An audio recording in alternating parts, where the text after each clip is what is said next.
Hello, welcome back to my channel and to the beginning of August. I decided to do a TBR video because one, it had been a while. Two, I almost forgot those existed.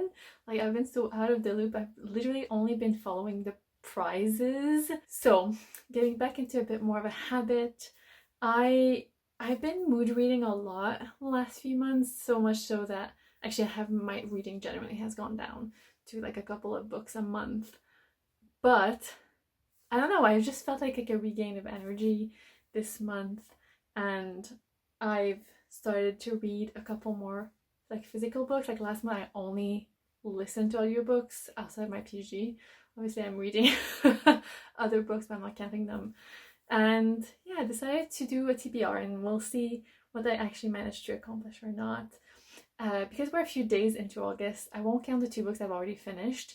And I finished them. I basically had like an hour and a half left on an audiobook that I started months ago, but I listened to most of it in July.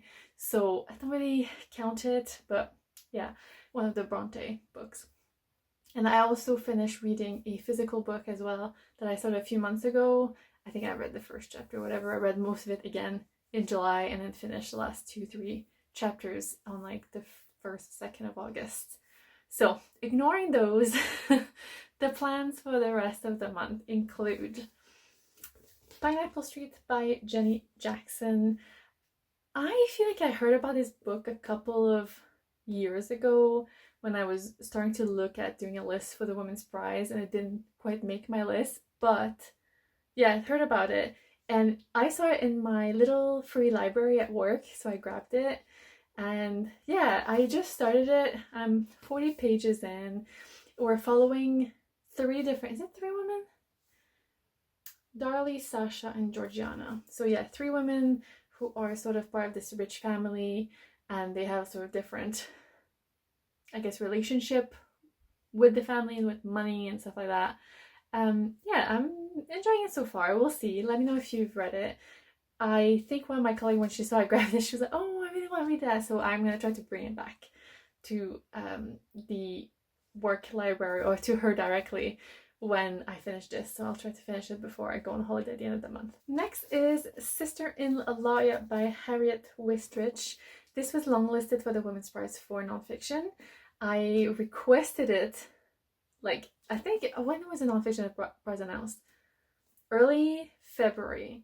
I put a hold on it, and after a few, and I was first to get it. There was clearly someone who had it. I was first in line, and months passed, and I literally called the library and I was like, what's going on? Like, I was just like, I don't understand what's going on. My library is really poor at giving you an indication of what's going on. Like, I recently mentioned how to hold on a book from the booker. It says I'm first in line, and the book, you know, is in library, whatever. It hasn't come out yet. Like, it doesn't say that the book is in pre-order or the date that it's going out of. So it just truly gives you no information. Anyway, when I called, they told me that the person who had it since last summer just never returned it. I don't know, they clearly returned it, so this is not a new copy. Finally got it in June. I haven't gone to it, but clearly no one else is waiting for it, so it keeps just kind of repeating my hold. But I would like to read it this month and return it again before we go on holiday. And yeah, I started it last night, realized maybe this is a difficult one to read before bed.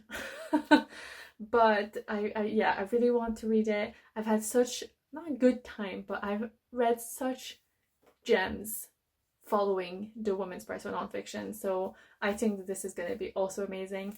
Wistrich is a solicitor, I want to say, and became sort of activist, and you know, with the law and everything, so for women. I just read the prologue, introduction, and yeah, I just started reading chapter 1. I was like, maybe I'll just wait, but I'll see how I can manage this in the next few weeks. I've also put a hold on a bunch of books, and I just got one today, so it's sort of in the plans now. I thought I had a few more weeks till I received it, but clearly someone returned it early. It is The Gungle by Steve Rowley, and yeah, I started listening to it today earlier, and yeah, I'm really enjoying it. I'm really enjoying the voice of the narration and the character of, you know, the Gungle, Patrick, and yeah, I think it seems to be just fun and light, but also dealing with harder topics as well, like with grief and just gone through a moment where he discovered sexual assault.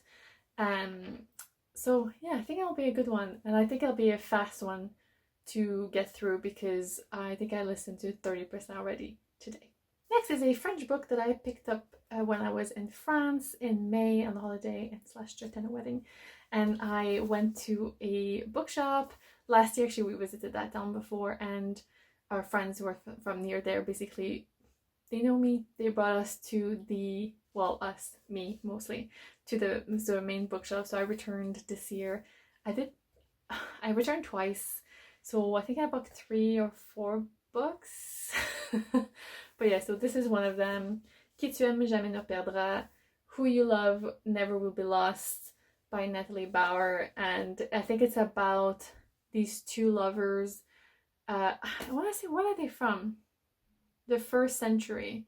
And they're not sure, but they want to believe in, you know, always getting back together. And basically through the ages, it tells a story of a couple that, you know, gets together. It seems to be transnational, transcultural, and also obviously through the ages. I don't know, I'll try it. I'll see. I'll try a couple of chapters. I haven't started this one. Tried a couple of chapters and see if I like it or not. If not, then I will bring it with me Canada and maybe give it to a cherry shop or something. Next, I have 2 Japanese books. Which one should I read? I will leave it up to you to tell me in the comments which one do you think I should read. So first is She and Her Cat. Oops. She and Her Cat. Ooh. By Makoto Shinkai and Naruki Nagakawa. Translated by Ginny Tapley Takemori, who also translated Convenience Store Women. And I don't know anything about this one. I just thought it was really pretty. How does this at the back? This was one of the books I got in my creative book for a $5. And I just thought, that looks cool, that looks like up my alley, so I grabbed it. On the outskirts of Tokyo, in a neighborhood crossed by commuter railway, local cats weave their way through lives and homes. A cat named Chobi sends silent messages of courage to a young woman, willing her to end a faltering relationship. A gifted artist fatally misunderstands her boss's enthusiasm for her painting. A manga fan shuts herself away after the death of a friend, while her cat Cookie hatches a plan to lure her outside. Against an urban backdrop of humming trains and private woes, She and Her Cat explores the gentle magic of the everyday. Oh, that sounds sweet. Okay, so that's choice number 1. Choice number 2, The Guest Cat by Takashi Hiraide. Again, don't know anything about this one. I think I saw it in a... Yes, it seems to say Oxfam. Yeah, like the cover, you know, a book about cats, and what can go wrong? A couple in their 30s live in a small rented cottage in a quiet part of Tokyo. They work at home as freelance writers. They no longer have very much to say to one another. One day, a cat invites itself into their small kitchen. She's a beautiful creature.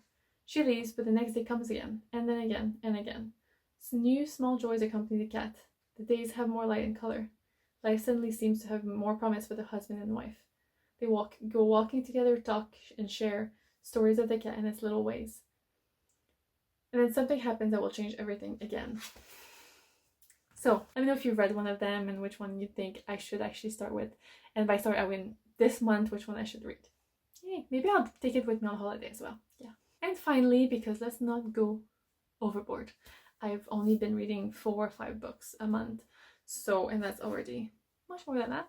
So I will try to fit 1 or 2, we'll see how I can get my hands on or have time for, but I'll try to get my hands on a couple of the Booker Prize long list books. A few of them seem short. I think Sea Scraper and Audition are quite short, so potentially these. I'm waiting on a bunch of holds, so you know, again, most of them will have to wait. I think most of them is like 8 to 16 weeks. So probably not for August at this point, but you know, might check out Everand and BookBee and stuff like that. So yeah, those are the plans. Let me know what you're planning on reading in August, if you have anything exciting in the plans or anything you've started already that you're really enjoying. And don't forget to vote for which of the Japanese cat books I should read. And yeah, as always, you know, thank you so much for watching, and I'll see you back. Bye!